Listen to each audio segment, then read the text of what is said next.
Hi, Casey. Hi, Parker. Good to see you. It's nice to see you too. Thank you for joining me this morning. Oh, my pleasure. Thank you for having me. Of course. So, for those of you who have not met the wonderful Casey Patterson, let me just tell you a little bit about her. You can learn all about her actually on her own website, where she is the founder and chief architect at Social Good Solutions. And she can tell you a little bit more about that as we talk. Uh, but Casey is an amazing person, and I'm so glad she's here to talk with me about power and shifting power because she does a lot of that and has for a long time. I'm so glad and honored to be able to be the co-executive director with Casey for the LA Partnership for Early Childhood Investment. She is an Aspen Fellow for the Aspen Institute Civil Society Fellowship. She is the chief architect of the Black Equity Collective, launched under her leadership in 2021, and many, many other things. So, Casey, welcome and thank you for being here this morning. Thank you, Parker. Always so good to be in conversation and community with you. Yes, likewise. So, let's get into it. Tell me a little bit first just about yourself for folks who don't know you.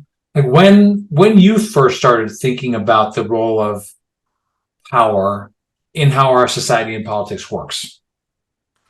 Yeah, I mean, this is such a good question. I grew up in San Diego. I am the youngest of four children, and my dad was in the Navy, which is how we ended up in San Diego. My parents were originally from Cleveland. They got married very young. My mom was 18, my dad was 19, almost 20.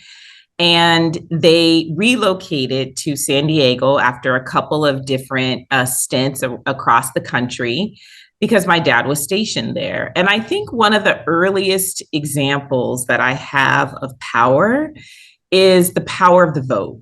My parents were adamant about making sure to vote. They talked frequently about the struggle to vote, how Black folks have been denied the right to vote.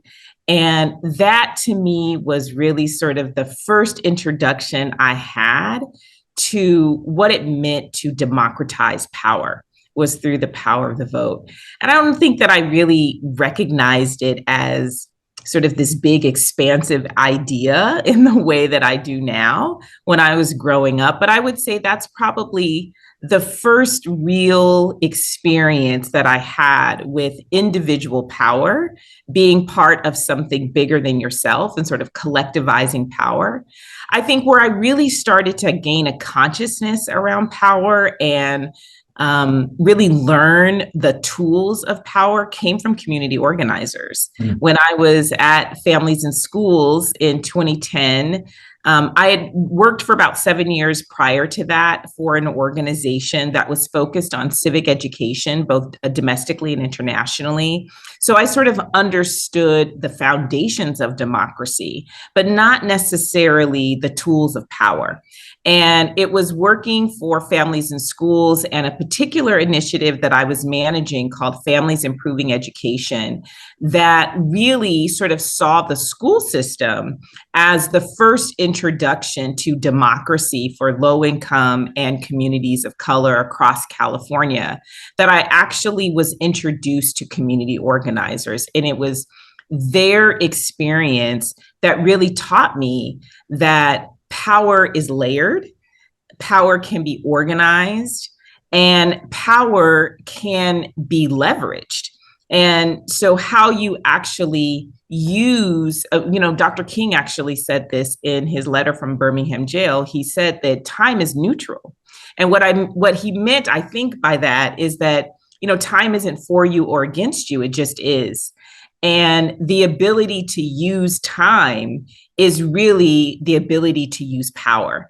And so I really learned that from community organizers, I think in a very real and conscious way. You mentioned Dr. King in the letter from Birmingham jail. Are there other either writings or people who really influenced you along the way in terms of your thinking about power and how you viewed it, how you view it? Well, I would say two community organizers in particular, actually three community organizers in particular who really influenced me. One is Felicia Jones, who, when I met her, was the Associate Director of Congregations Organized for Prophetic Engagement, otherwise known as COPE, out in San Bernardino. Felicia is now the Managing Director of Social Good Solutions. So she and I have had a very long relationship, and she has been a teacher of mine for a very long time. The other person is Anthony Thigpen, who is the founder of California Calls. He managed not only Karen Bass's mayoral campaign, but also Mayor Antonio Villaraigosa's campaign. And he really spearheaded and created the idea of integrated voter engagement, that we don't just talk to voters at the time of elections, but that as part of our organizing strategies, we actually talk to them about issues that are affecting their everyday lives, and that those issues really become catalyzers for bringing them to the ballot. And so Anthony really created what we now use as a power map, and he really pioneered that. And so he has been so impactful, I think, in helping to organize multiracial coalitions, and the power of those coalitions. The other organizer, and I would sort of use this in a more broad term, but Alberta Ratana, and more expansively, the Community Coalition, has really been a teacher in terms of how to anchor power in a place and how to use the power of place to sort of rewrite narrative and really be able to leverage co-governance as a power strategy as well. So those, I would say, are three individuals who have really influenced my thinking around power. Dr. King, I think, I mentioned his letter from Birmingham jail. I think his writings, he, continues, I think, to be one of the most prolific thinkers on power and organizing and shifting of power that we have had in American history. And, to read his letter from Birmingham jail, particularly in the context of philanthropy, I think is a really powerful read about the role of the white moderate, the role of how you actually use strategic disruption to really disrupt the status quo. All of these things that really got laid out in his letter from Birmingham jail, I think, are just such powerful examples and prose, really, around how we should be thinking about organized power. I mean, others of his writings that have influenced me: Where Do We Go From Here? Chaos or Community? We actually just recently read and actually listened to his sermon on loving your enemies in sitting in Dexter Avenue Baptist Church, which is the church that he pastored in Montgomery, Alabama. So I think just so many examples from him. A more modern example, writer thinker who I really lean into is Adrienne Maree Brown.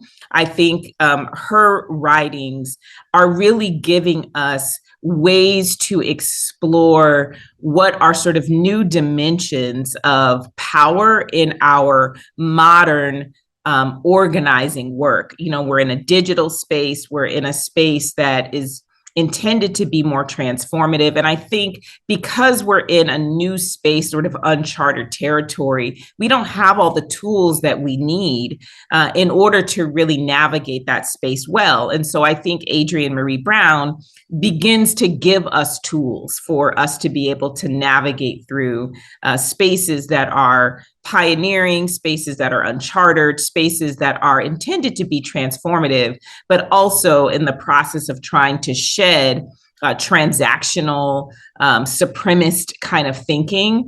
We have to show up differently. So I think her writings give us both the permission and the tools to show up differently.